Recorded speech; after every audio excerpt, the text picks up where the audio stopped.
모든 것을 잃은 자만이 모든 거의 신분을 발견한다. 위대한 사상가 C.S. 루이스가 남긴 깊은 통찰입니다. 이 문장이 지금 당신의 삶에 특별한 울림을 준다면, 혹은 어쩌면 지금 당신 주변의 모든 것이 무너지고 있다는 느낌을 지울 수 없다면 이 이야기에 귀 기울여 주십시오. 당신은 지금 가장 중요한 메시지의 문턱에 서 있습니다. 우리는 종종 삶의 안정기에 있을 때 모든 것이 제자리에 있다고 착각합니다.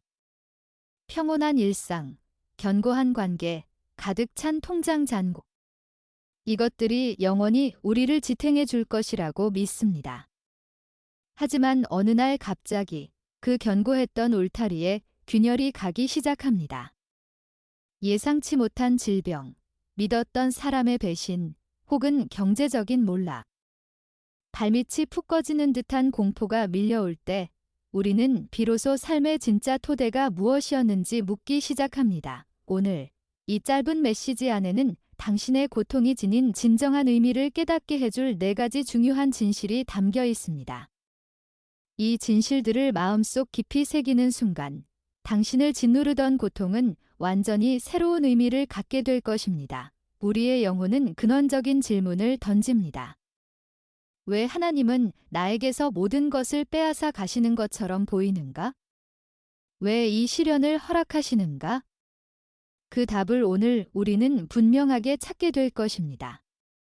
이 이야기를 끝까지 듣고 마음의 결단을 담아 댓글에 이 한 문장을 적어주시길 부탁드립니다. 하나님만으로 충분합니다. 이 짧고 강력한 문장을 당신의 손끝으로 적어내리는 순간 그것은 단순한 글자가 아닙니다. 당신의 영혼이 하나님 앞에서 행하는 가장 깊은 선포가 될 것입니다. 여러분, 성경은 이 진리에 대해 분명하게 말씀하고 있습니다. 시편 46편 1절의 말씀입니다.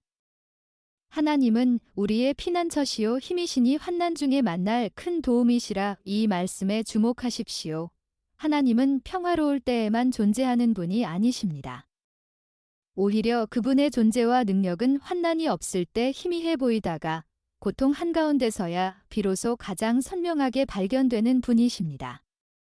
우리의 절망이 깊어질수록 그분과의 만남은 더욱 강력하고 생생해집니다.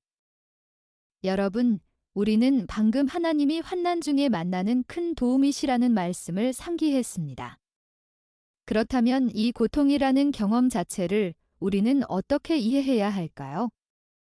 왜 평안하고 행복할 때보다 고난의 터널을 지날 때 하나님에 대한 이야기가 더 많이 흘러나올까요? 여기 C.S. 루이스의 또 다른 통찰이 우리에게 해답을 제시합니다. 그는 이렇게 선언했습니다. 고통은 하나님의 확성기다. 이 짧은 문장 속에 모든 것이 담겨 있습니다. 우리는 일상적인 쾌락 속에서 잠시 행복을 느낍니다. 맛있는 음식을 먹고 좋은 영화를 보고 사랑하는 사람들과 웃고 떠들 때 하나님은 그 쾌락 속에서 아주 부드럽게 속삭이시며 우리의 이름을 부르십니다. 때로는 우리 마음 깊은 곳에 있는 양심을 통해 조용히 말씀하시며 우리가 가야 할 길을 알려주시기도 합니다. 그분의 음성은 부드럽고 섬세하며 우리가 귀 기울여야만 들을 수 있습니다. 하지만 때로 우리의 영혼은 너무나 시끄럽습니다. 세상의 소음, 걱정, 욕망들이 우리의 귀를 가로막아 그 부드러운 속삭임이나 조용한 음성을 들을 수 없게 만듭니다. 우리는 영적인 무감각 상태에 빠져 가장 중요한 분을 외면한 채 우리 자신의 즐거움과 계획에만 몰두합니다. 바로 그때 고통이 찾아옵니다. 그리고 루이스는 말합니다. 고통 속에서는 하나님이 소리치신다고요. 이 소리는 우리가 도저히 외면할 수 없게 만드는 우리의 모든 주의를 집중시키는 거대한 외침입니다. 지금 당신이 겪고 있는 그 고통, 그 깊은 아픔은 결코 하나님이 당신을 향해 침묵하고 계신다는 증거가 아닙니다. 오히려 그 반대입니다. 그 고통의 한복판에서 하나님은 이전 어느 때보다도 가장 크게, 가장 분명하게 당신에게 말씀하고 계신 순간인 것입니다. 다윗 왕의 삶을 떠올려 보십시오. 그는 화려하고 안락한 예루살렘의 왕궁에서 가장 깊은 찬양을 부르지 않았습니다. 그는 사울 왕에게 쫓기며 홀로 동굴 깊은 곳에 숨어 있을 때 그곳에서 가장 진솔하고 영원한 찬양을 하나님께 올렸습니다. 시편 142편에서 다윗은 이렇게 처절하면서도 아름다운 고백을 합니다. 은혜 영이 속에서 상할 때에 주께서 내 길을 아셨나이다. 다윗은 모든 것을 잃어버리고 인간적인 희망조차 보이지 않던 그 절망적인 자리에서 비로소 하나님을 더 깊이 인격적으로 알게 되었습니다. 그 동굴은 그에게 절망의 무덤이 아니라 하나님과의 친밀한 만남이 이루어지는 거룩한 장소였습니다. 사랑하는 여러분, 지금 이 진실을 절대 놓치지 마십시오. 당신의 고통은 의미 없는 형벌이 아닙니다. 그것은 하나님이 당신에게 다가가기 위해 사용하시는 가장 강력한 도구입니다. 우리는 이제 고통이 하나님의 침묵이 아니라 그분의 가장 큰 외침이라는 것을 알게 되었습니다. 그렇다면 그 외침의 첫 번째 내용은 무엇일까요? 오늘 우리가 깨달아야 할 첫 번째 진실은 이렇습니다. 우리가 의지하던 것이 무너질 때 비로소 하나님이 드러나신다는 것입니다. 인간은 본질적으로 무언가에 기대어 살도록 설계된 존재입니다. 이 세상에 발을 딛고 사는 동안 우리는 눈에 보이는 것들로 우리 주변의 든든한 안전망, 세이프티 넷을 구축하려 애씁니다. 어떤 사람에게는 안정적인 직장과 매달 들어오는 급여가 안전망이 됩니다. 또 다른 사람에게는 건강한 육체와 튼튼한 체력이 혹은 따뜻하고 돈독한 인간관계와 광범위한 인맥이 안전망이 되어줍니다. 그리고 대다수의 사람들에게는 은행 통장에 찍힌 넉넉한 잔고가 언제든 우리를 지탱해 줄 거대한 버팀목처럼 느껴집니다. 이 안전망이 존재할 때 우리는 알게 모르게 그것들을 우리의 삶의 진짜 토대처럼 여깁니다. 마치 건물이 튼튼한 기초 위에 서 있듯이 우리의 삶도 이러한 물질적, 관계적 기반 위에 안전하게 서 있다고 믿는 것입니다. 하지만 어느 날 아침, 그 안전망이 예고 없이 사라질 때가 있습니다.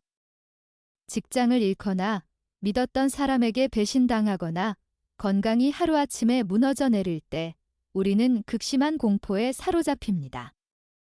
내 발밑이 무너지는 것 같다. 이젠 무엇을 붙잡아야 할지 모르겠다. 우리는 절규합니다. 삶의 토대가 흔들린다는 느낌. 그것이 바로 인간이 느끼는 가장 근본적인 두려움입니다. 그러나 성경은 바로 이 순간을 완전히 다른 관점으로 해석하도록 우리를 초대합니다. 욥기 1장 21절을 보십시오. 하루아침에 재산, 자녀, 그리고 건강까지 모든 것을 잃어버린 의인 욥의 고백입니다. 그는 저주하지 않았습니다. 오히려 이렇게 선포했습니다. 주신 이도 여호와시오 거두신 이도 여호와시오니 여호와의 이름이 찬송을 받으실지니 어떻게 이런 초인적인 고백이 가능했을까요? 욥은 깨달았습니다. 자신이 의지하던 소유물, 자녀, 심지어 자신의 건강조차도 진짜 토대가 아니었음을. 그것들은 하나님이 주신 선물이었을 뿐 영원한 토대는 아니었습니다. 그것들이 사라지고 나서야 비로소 그 모든 것 뒤에 가려져 있던 진짜 토대가 뚜렷하게 드러났습니다. 바로 우리의 삶을 주관하시는 하나님 그분이셨습니다. 사랑하는 여러분, 당신이 지금 무언가를 잃고 있다면 잠시 멈추어 스스로에게 정직하게 물어보십시오. 당신의 손에서 떠나가고 있는 그것이 당신의 진짜 토대였습니까? 아니면 혹시 그것이 하나님과 당신 사이에 서 있던 가림막이었습니까? 하나님을 보지 못하게 가리고 있던 우상과 같은 존재는 아니었는지 말입니다. 어쩌면 지금 하나님께서는 당신의 손에서 놓지 못하고 있는 당신이 가장 의지하고 사랑했던 바로 그것을 내려놓으라고 속삭이고 계신지도 모릅니다. 그것을 잃는 것은 끝이 아닙니다. 그것은 눈에 보이지 않는 영원한 토대, 곧 하나님을 가장 깊이 발견하게 되는 새로운 시작입니다. 우리는 첫 번째 진실을 통해 우리의 진짜 토대가 오직 하나님 한 분뿐이심을 깨달았습니다. 이제 두 번째 진실로 나아갈 차례입니다. 그것은 바로 인간적인 대안이 남아있을 때 사람은 하나님을 옵션, 선택지 중 하나로 착각한다는 것입니다. 우리 자신에게 솔직해져야 합니다. 우리에게는 수많은 선택지들이 있을 때 우리는 하나님을 수많은 옵션 가운데 하나로 여깁니다. 마치 마트에서 물건을 고르듯 이 계획이 실패하면 시도해 볼 만한 백업 플랜 정도로 생각하는 경향이 있습니다. 내가 이만큼 노력해보고 안 되면 그때 가서 하나님께 기도해봐야지. 혹은 인간적인 힘으로 해결할 수 있는 데까지 해보고 도저히 안 될 때 마지막으로 하나님께 의지해야지. 이런 마음가짐이 바로 우리가 빠지는 가장 위험한 영적인 착각입니다. 하지만 성경은 단호하게 선언합니다. 하나님은 옵션이 아니십니다. 그분은 우리의 삶에서 유일한 길, the only way 이십니다. 출애굽기 16장의 기록을 잠시 떠올려 봅시다. 이스라엘 백성은 모세의 인도 아래 애굽을 탈출하여 광야를 걷고 있었습니다. 그들이 마주한 상황은 절망 그 자체였습니다. 앞에는 사방이 막힌 사막이 펼쳐져 있고 뒤에서는 잔인한 애굽 군대가 전차를 몰고 맹렬하게 추격해 오고 있었습니다. 도망갈 곳도 싸울 힘도 심지어 먹을 식량조차 없었습니다. 인간적인 해결책은 문자 그대로 전무했습니다. 바로 그 자리, 모든 인간의 전략과 능력이 완전히 바닥난 그 지점에서 하나님이 개입하셨습니다. 매일 아침 이슬처럼 하늘에서 양식인 만나가 내려왔습니다. 하나님의 공급은 우리의 계획이 완벽하게 막혔을 때, 우리의 능력이 한계에 도달했을 때 비로소 시작됩니다. 당신의 모든 계획이 수포로 돌아가고 당신의 통장이 바닥나고 당신의 지혜가 고갈되었을 때 바로 그 자리가 하나님의 전능하심이 펼쳐지는 무대인 것입니다. 광야는 단순히 고통스러운 저주의 장소가 아닙니다. 광야는 오직 하나님 한 분만을 의지하는 법을 배우는 훈련의 장소입니다. 모세 역시 40년이라는 긴 세월을 미디안 광야에서 양을 치며 보냈습니다.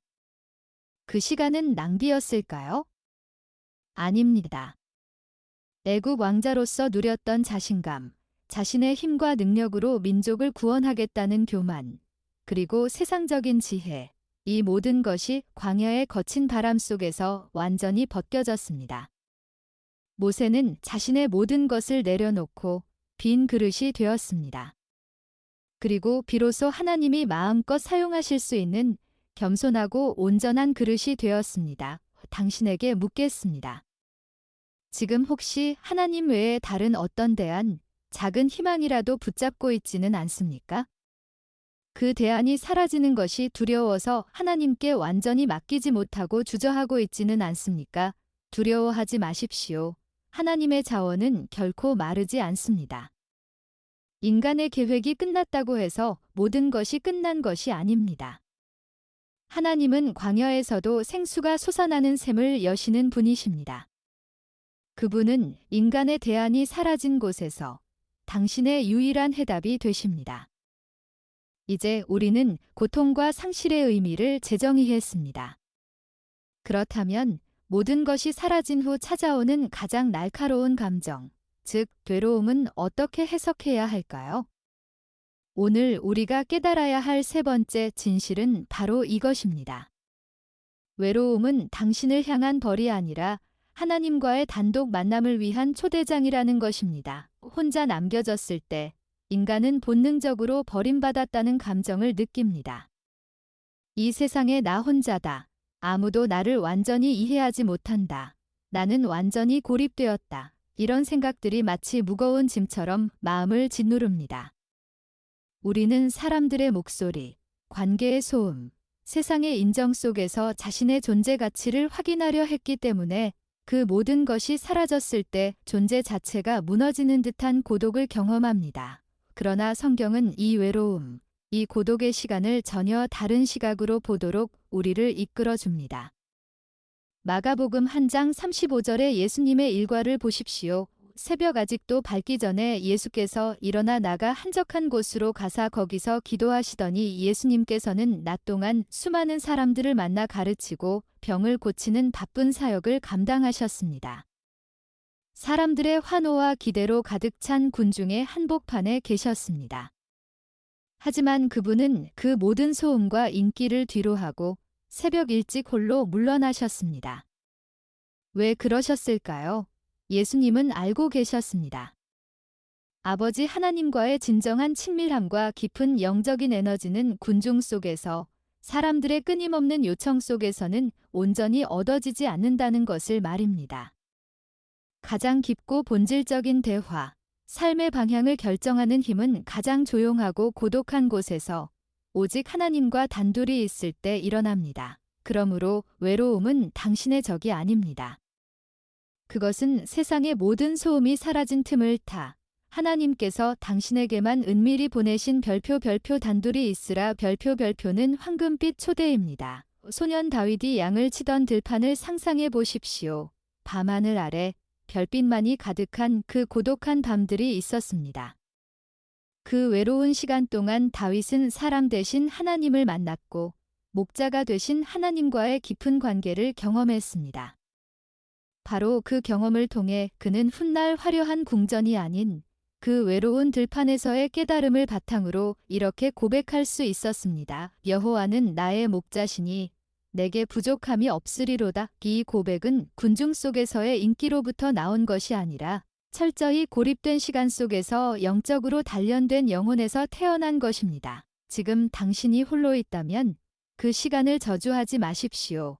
그 시간은 하나님이 세상의 모든 방해를 차단하고 오직 당신에게만 주시는 특별한 시간입니다. 소음이 사라진 자리에서 하나님의 음성은 그 어느 때보다 선명하게 들릴 것입니다. 이제 당신의 혼자의 시간을 고통스러운 고독이 아닌 하나님과의 깊은 만남이 이루어지는 영적 공간으로 재정의하십시오. 고독은 우리 영혼을 축복으로 이끄는 또 다른 이름입니다. 우리는 상실의 순간에 하나님을 발견하고 고립된 시간 속에서 그분과의 친밀함을 누리는 법을 배웠습니다. 이제 마지막 네 번째 진실을 살펴볼 시간입니다. 이는 우리가 겪는 가장 혹독한 시련에 대한 궁극적인 해석입니다. 시련은 당신을 파괴하거나 끝장내지 않습니다. 오히려 더 큰 목적을 위해 당신을 완벽하게 준비시키고 단련시킵니다. 우리가 고난을 겪을 때 가장 먼저 드는 생각은 무엇입니까? 끝났다. 모든 것이 다 망했다. 더 이상 희망이 없다. 우리는 현재의 고통을 미래의 최종 선고처럼 받아들입니다. 우리는 지금의 어려움을 통과하면 우리의 삶이 산산조각 날 것이라고 지레짐작합니다. 그러나 성경 속 믿음의 인물들을 보십시오. 이들의 삶은 우리가 생각하는 방식과 정반대의 진실을 증언합니다. 가장 극심한 시련과 고난의 시간을 통과한 사람이 역설적으로 가장 크고 귀하게 쓰임 받았습니다. 창세기 50장 20절에 나오는 요셉의 고백을 기억하십니까? 그는 형들에게 미움을 받아 이국 땅의 노예로 팔려갔고 주인의 아내에게 억울한 누명을 쓰고 지하 감옥에 갇히는 고통을 겪었습니다. 그는 무려 13년이 넘는 세월을 억압과 고통 속에서 보냈습니다.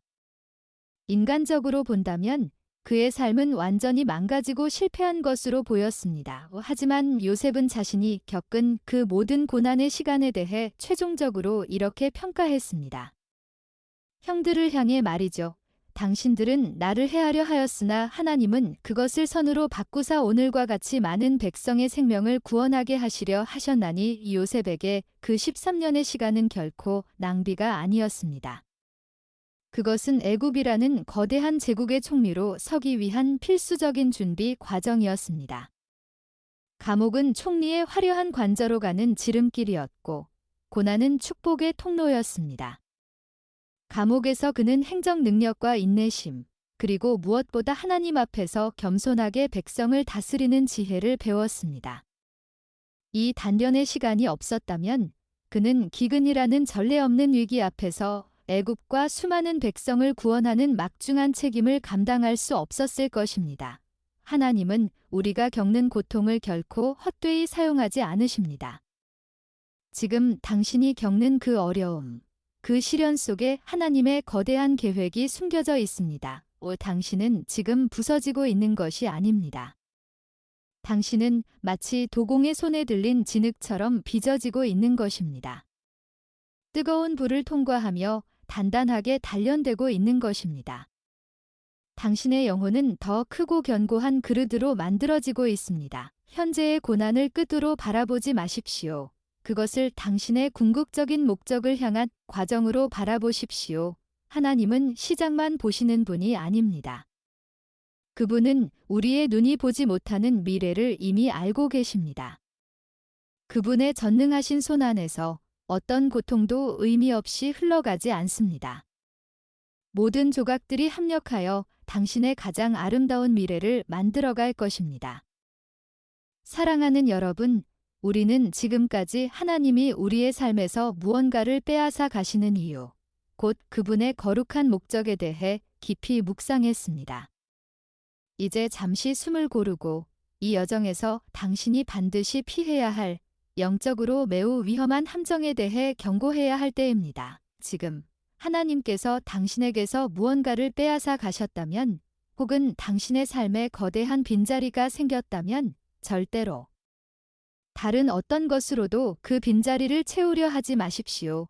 이것은 사탄이 파놓은 가장 교묘하고 강력한 함정입니다. 하나님이 비우신 자리를 세상의 일시적인 것으로 서둘러 채우는 순간, 당신은 하나님이 당신에게 주시려고 예비해 두셨던 영원하고 훨씬 더 좋은 것을 놓치게 됩니다. 인간은 본능적으로 공허함을 견디지 못하는 존재입니다. 우리는 빈 공간이 생기는 것을 극도로 두려워합니다. 그래서 무언가 사라지면 당장이라도 다른 것으로 그 빈자리를 메우려 합니다. 소중했던 관계가 끊어지면 즉시 새로운 관계를 찾아 헤매며 외로움을 피하려 합니다. 일이 무너지거나 목표가 좌절되면 이전보다 더 바쁘게 움직이며 다른 목표를 추구하여 그 공허함을 잊으려 합니다. 슬픔을 잊기 위해 쇼핑 중독에 빠지거나 순간적인 쾌락을 주는 중독적인 습관에 의지하기도 합니다. 그러나 이것이 바로 함정입니다. 하나님이 당신의 삶의 빈 공간을 만드신 데에는 분명한 이유가 있습니다. 그 빈 공간은 세상의 값싼 대체제로 채워지기 위한 자리가 아닙니다. 오직 하나님 자신으로 채워지기 위한 하나님만의 자리, 가드쉐이프트 보잇입니다. 당신이 그 자리를 성급하게 세상의 것으로, 당신의 노력으로 메워버린다면 정작 하나님께서 들어오셔서 당신의 삶을 영원한 것으로 채우시려 할 때 그분이 머무실 공간이 없어지게 됩니다. 참으십시오. 기다리십시오. 그 비어있음을 견디는 용기를 내십시오. 세상의 소리가 아닌 하나님의 임재가 그 빈자리를 가득 채울 때까지 인내하십시오. 다시 한 번씩 S. 루이스의 놀라운 통찰을 붙잡으십시오. 하나님은 우리가 원하는 것보다 훨씬 더 좋은 것을 주시려고 우리가 원하는 것을 빼앗아 가신다. 이 진실을 굳게 붙잡는다면 현재의 상실은 더 큰 영적인 체험을 위한 예고편임을 깨닫게 될 것입니다. 착각하지 마십시오. 하나님은 당신을 벌하시는 것이 아닙니다. 당신을 비우고 계신 것입니다. 왜냐하면 그 비워진 곳에 가장 좋고 완전한 것으로 채우시기 위해서입니다. 그러니 지금 당신의 빈손을 부끄러워하거나 두려워하지 마십시오. 오직 빈손만이 하나님의 선물을 온전히 받을 수 있습니다. 그분의 채우심을 기다리십시오. 우리는 앞서 하나님께서 우리가 원하는 것보다 훨씬 더 좋은 것으로 채우시기 위해 우리를 비우고 계시다는 진리를 붙잡았습니다. 그렇다면 이 기다림의 순간, 우리가 정한 시간표와 하나님의 시간표가 충돌할 때 우리는 어떻게 반응해야 할까요? 이 질문에 대한 가장 극적인 해답을 요한복음 11장에 나오는 라자로의 이야기 속에서 찾아봅시다. 갈릴리 마을이 아닌 베다니에 살던 라자로는 예수님께서 특별히 사랑하시는 자였습니다. 그의 누이 마르다와 마리아 역시 예수님을 극진히 섬겼던 신실한 자매들이었습니다. 어느 날 라자로가 사경을 헤맬 정도로 위중한 병에 걸렸을 때 자매들은 조금의 망설임도 없이 가장 빠르고 믿을 만한 전령을 예수님께 보냈습니다. 그들의 메시지는 간결했지만 절박함이 고스란히 담겨 있었습니다. 주님, 주님께서 사랑하시는 자가 지금 병들었나이다. 이 메시지에는 주님만 오시면 이 병쯤은 아무것도 아니다라는 확고한 믿음과 간절한 기대가 담겨 있었습니다. 그들은 예수님이 즉시 달려오시리라 의심치 않았습니다. 그러나 예수님의 반응은 인간의 기대를 완전히 벗어난 이상하리만큼 느리고 침묵하는 모습이었습니다. 예수님은 그 소식을 들으시고도 급히 유대로 돌아가지 않으셨습니다. 오히려 이틀이라는 시간을 더 그 자리에 머무셨습니다. 마치 사랑하는 친구의 위급한 상황을 외면하시는 것처럼 아무것도 하지 않으시는 것처럼 보였습니다. 그 짧고도 긴 이틀 사이에 마르다와 마리아의 간절한 기도는 땅에 떨어졌고 라자로는 결국 숨을 거두었습니다. 그들은 절망의 깊은 나락으로 떨어졌습니다. 나흘 후 예수님께서 비로소 베다니 마을에 도착하셨을 때 슬픔과 원망이 뒤섞인 마르다의 첫마디는 이러했습니다. 주님이 여기 계셨더라면 우리 오라버니가 죽지 아니하였겠나이다. 자매들은 자신들이 보낸 전갈이 닿았을 때 예수님이 즉시 오셨다면 모든 것이 달랐을 것이라 확신했습니다. 그들의 눈에는 예수님이 너무 늦으셨고 기회는 영원히 사라졌으며 모든 것이 이미 되돌릴 수 없이 끝났다고 생각되었습니다. 하지만 예수님의 시간표는 인간의 총각을 다투는 시계와는 차원이 달랐습니다. 예수님께서는 이미 시체가 썩어 냄새가 나기 시작한 무덤 앞에서 모든 절망이 응축된 그 자리에서 역사를 뒤바꿀 놀라운 선언을 하셨습니다. 나는 부활이요 생명이니 나를 믿는 자는 죽어도 살겠고 무릇 살아서 나를 믿는 자는 영원히 죽지 아니하리라. 그리고 예수님은 모두가 보는 앞에서 권위와 능력이 가득한 목소리로 명령하셨습니다. 라자로야, 나오라. 죽은 지 이미 나흘이나 되어 모든 희망이 끊어졌던 라자로가 모두의 상식을 깨고 스스로 결박된 채 무덤 밖으로 걸어 나왔습니다. 이는 단순한 소생이 아니었습니다. 이 이야기는 우리에게 무엇을 가르치고 있습니까? 예수님은 왜 늦으셨습니까? 그것은 그저 라자로의 병을 고치는 기적, 즉 고침의 차원에서 머무는 것보다 훨씬 더 크고 영원한 부활의 영광을 보여주시기 위해 의도적으로 지연하셨던 것입니다. 예수님의 지연은 더 위대한 역사를 위한 준비였습니다. 사랑하는 여러분, 지금 당신의 상황도 이와 조금도 다르지 않습니다. 하나님이 당신의 삶에 침묵하시는 것처럼 보일 때 당신의 간절한 기도에 즉각 응답하지 않으시고 늦으시는 것처럼 느껴질 때 부디 이 진실을 기억하십시오. 그분은 당신이 바라는 단순한 문제 해결보다 훨씬 더 거대하고 완전한 응답을 예비하고 계십니다. 하나님의 시간표는 우리의 성급함과 절망을 초월합니다. 그분의 지연은 결코 당신을 향한 거절이나 포기가 아닙니다. 그것은 더 위대하고 놀라운 역사, 곧 기적의 예고입니다. 라자로의 죽음이 끝이 아니었듯이 부활의 영광을 위한 장엄한 무대였듯이 지금 당신이 겪는 상실 역시 끝이 아닙니다. 그것은 가장 놀라운 회복과 영광이 펼쳐질 새로운 무대인 것입니다. 우리는 이제 고난의 여정을 지나 가장 핵심적인 질문 앞에 도착했습니다. 모든 것이 사라진 후 당신의 친구가 떠나고 돈이 바닥나고 의지하던 건강마저도 약해지고 당신이 그토록 견고하게 쌓아 올렸던 모든 안전망이 완전히 무너졌을 때 오직 하나님 한 분만으로 당신은 굳건히 설 수 있습니까? 인간적으로 보면 이 질문은 너무나 버겁고 두려운 질문입니다. 우리는 무의식적으로 무언가가 더 필요하다고 생각합니다. 돈, 사람, 안정적인 환경. 하지만 성경은 이 질문에 대해 조금의 주저함도 없이 단호하게 대답합니다. 충분합니다. 하나님이 전부라면 그분은 이미 당신의 삶에 완전히 충족합니다. 이 놀라운 진리는 고린도후서 12장 9절에서 가장 강력하게 선언됩니다. 사도 바울이 일생을 바쳐 깨달은 진리입니다. 은의 은혜가 내게 족하도다. 이는 내 능력이 약한 데서 온전하여짐이라. 위대한 사도 바울에게는 육체의 가시라고 불리는 풀리지 않는 고통의 문제가 있었습니다. 이 가시가 무엇인지는 정확히 알 수 없지만 아마도 그를 끊임없이 괴롭히는 질병 혹은 사역을 방해하는 어떤 고질적인 문제였을 것입니다.